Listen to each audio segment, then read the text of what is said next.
जो आप सभी का बहुत बहुत स्वागत है आज की क्लास में। तो आज हम बात करने वाले हैं क्लास 11th केमिस्ट्री चैप्टर 2 का, है ना।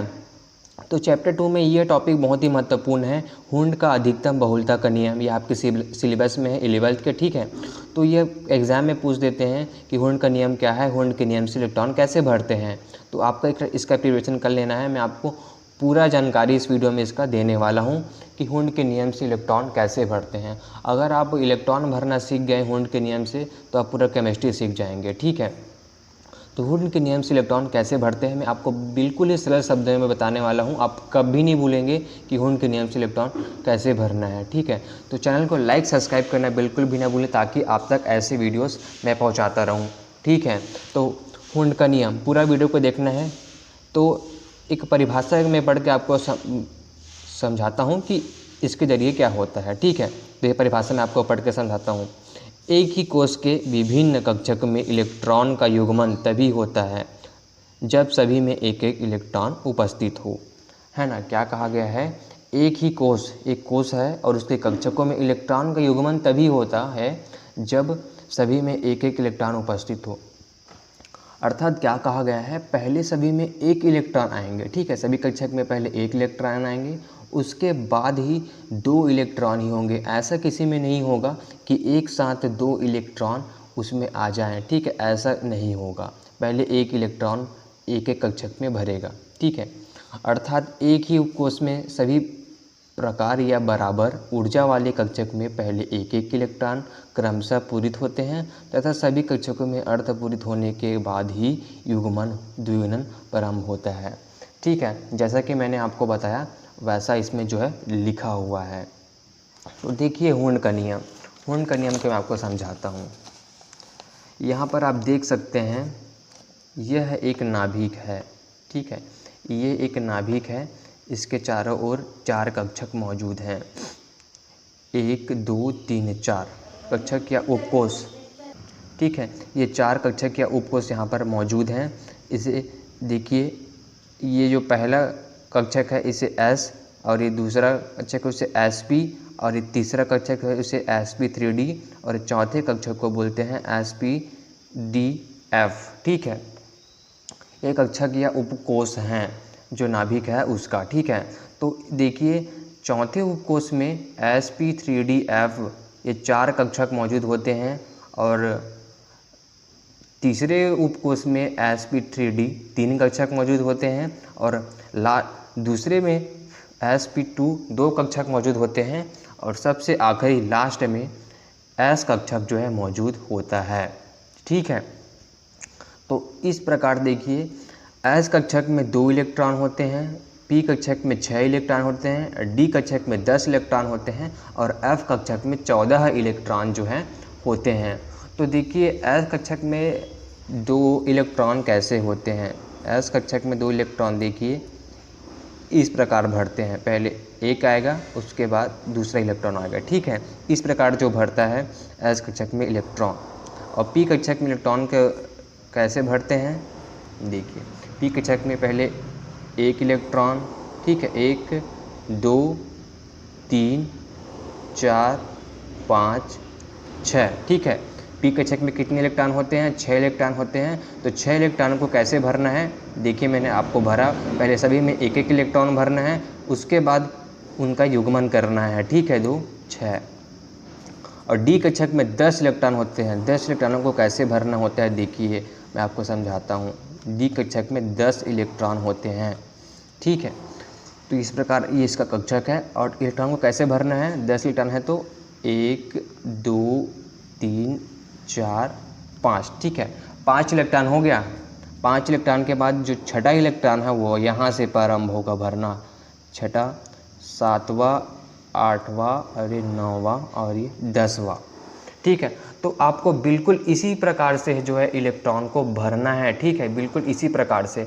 यही हुंड का नियम है, पहले सभी कक्षक में एक एक इलेक्ट्रॉन आएंगे, उसके बाद ही ये इलेक्ट्रॉनों का युग्मन प्रारंभ होगा। जैसे कि सभी कक्षक में पहले एक एक इलेक्ट्रॉन आए, उसके बाद ही इलेक्ट्रॉनों का युग्मन यहाँ पर हुआ, ठीक है।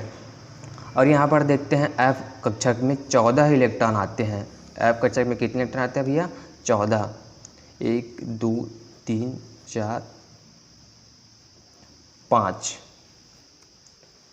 5 और 6 और 7, 1 2 3 4 5 6 7, ठीक है। तो इस प्रकार आप देखिए एफ कक्षा में कैसे भरना है इलेक्ट्रॉन, पहले 1 2 3 4 5 6 7 सभी कक्षक में पहले एक एक इलेक्ट्रॉन आएंगे, उसके बाद 8वां इलेक्ट्रॉन कहाँ आएगा, इधर 8 9 10 11 12 13 और ये 14, एफ में कितने होते हैं 14, तो 14 इलेक्ट्रॉन इस प्रकार से जो है पूरा भराएगा। और यहाँ पर 10 इलेक्ट्रॉन इस प्रकार से भराएंगे डी कक्षक में, और पी कक्षक में इलेक्ट्रॉनों का युग्मन जो इस प्रकार से होगा, एस कक्षक में इस प्रकार से जो है होगा। तो हून के नियम से आपको इसी प्रकार से इलेक्ट्रॉन भरने हैं, ठीक है। तो आपको बिल्कुल भी गलती नहीं करना है, पहले सभी में एक एक इलेक्ट्रॉन भरना है, उसके बाद ही इलेक्ट्रॉनों का युग्मन होगा, पहले इलेक्ट्रॉनों का युग्मन नहीं होगा, ठीक है। मैं आपको एक एग्जाम्पल के जरिए समझाता हूँ। देखिए यहाँ पर सोडियम है, सोडियम का परमाणु क्रमांक कितना होता है, Na का 11 होता है, ठीक है। सोडियम का परमाणु क्रमांक 11 होता है, तो इसमें इलेक्ट्रॉन किस प्रकार से भरना है, तो 11 इलेक्ट्रॉन को हमको भरना है। तो सबसे पहले देखिए एस कक्षक को भरते हैं 1s2 को, तो यहाँ पर इलेक्ट्रॉन 2 है, तो पहले 1 और इसके बाद 2। यहाँ पर देखिए पहले इसका इलेक्ट्रॉनिक विन्यास लिखना है, ठीक है ना, पहले इसका इलेक्ट्रॉनिक विन्यास लिखना है, उसके बाद यहाँ पर इलेक्ट्रॉन भरने का क्रम जो है आपको करना है। देखिए यहाँ पर 2s2, तो यहाँ पर 2 इलेक्ट्रॉन है, तो पहले 1 फिर 2, यहाँ पर 2p6, ठीक है। तो 6 इलेक्ट्रॉन है पी कक्षक में, ये पी कक्षक है, ठीक है, ये एस कक्षक है, ये पी कक्षक है और ये भी एस कक्षक है। तो पी कक्षक में 6 इलेक्ट्रॉन है, तो आपको किस प्रकार भरना है, 1 2 3 4 5 6, ठीक है। इस प्रकार इसमें इलेक्ट्रॉन का जो वितरण है हो गया है 3s1। तो यहाँ पर एक इलेक्ट्रॉन है, तो यहाँ पर सिर्फ एक ही लिखना है, युग्मन नहीं करना है, ठीक है। और यहाँ पर देखते हैं क्लोरीन, क्लोरीन का परमाणु क्रमांक कितना होता है बच्चों, क्लोरीन का परमाणु क्रमांक होता है 17, ठीक है। तो 17 होता है क्लोरीन का परमाणु क्रमांक, तो उसका इलेक्ट्रॉनिक विन्यास यहाँ पर लिख देते हैं हम लोग। देखिए 1s2 2s2 2p6 3s2 3p5। आपको इलेक्ट्रॉनिक विन्यास तो लिखने आता होगा, ठीक है। नहीं आता होगा तो मेरे चैनल में जाकर वीडियो को सर्च मार सकते हैं, इलेक्ट्रॉनिक विन्यास कैसे लिखते हैं ऐसा करके, ठीक है। तो आपको वीडियो मिल जाएगा, आप वहाँ से जाकर इलेक्ट्रॉनिक विन्यास लिखना सीख सकते हैं, ठीक है। तो देखिए यहाँ पर 17 इलेक्ट्रॉन होते हैं, तो 17 इलेक्ट्रॉन हमको कैसे भरने हैं, तो देखिए यहाँ पर 1s2 में 2 इलेक्ट्रॉन है, तो 1 2, 2s2 में 2 इलेक्ट्रॉन है, तो 1 2, 2p6 में 6 इलेक्ट्रॉन है, तो इस प्रकार 1 2 3 4 5 6 इस प्रकार से, ठीक है। और 3s2 में 2 इलेक्ट्रॉन है, तो 1 2 और 3p5 में 5 इलेक्ट्रॉन है, तो 1 2 3 4 5, ठीक है। 5 इलेक्ट्रॉन है, तो 5 इलेक्ट्रॉन इस प्रकार से भरने हैं हमको। ये नहीं करना है कि सीधे यहाँ पर लिख दिए 2 और ये 4 और ये 5, इस प्रकार से आपको नहीं करना है, आपको रेंडमली ऐसे भरना है, ठीक है, इलेक्ट्रॉन को, तभी आपका जो है सही माना जाएगा, वरना आपका सही नहीं माना जाएगा, ठीक है। तो वुंड के नियम से इलेक्ट्रॉन आप इस प्रकार से भर सकते हैं। यहाँ पर देखिए टाइटेनियम का परमाणु क्रमांक 22 होता है, इसका इलेक्ट्रॉनिक विन्यास है 1s2 2s2 2p6 3s2 3p6 3d2 4s2, ठीक है। तो यहाँ पर देखिए इलेक्ट्रॉन कैसे बनेंगे, 1 2 1 2, यहाँ पर 3 कक्षक होंगे, 1 2 3 4 5 6, ठीक है।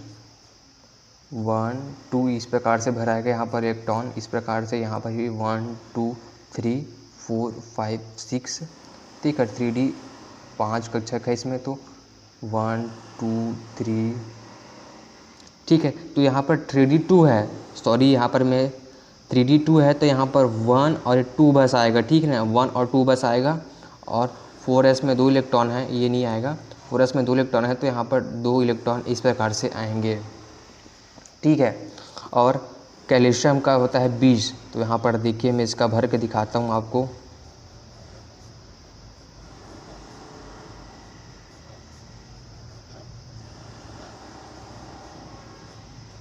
देखिए 1 2 1 2 हो गया, 6 हैं तो 1 2 3 4 5 6 2 हैं 1 2, यहाँ पर भी 1 2 3 4 5 6, ठीक है। और 4s2, तो यहाँ पर इस प्रकार से जो है इलेक्ट्रॉन भरा आएगा। तो ये है हून का नियम, आपको बहुत ही आसान शब्दों में मैंने समझा दिया है। तो चैनल को सब्सक्राइब करना बिल्कुल भी ना भूलें। मिलते हैं अगले ऐसे नए वीडियो में।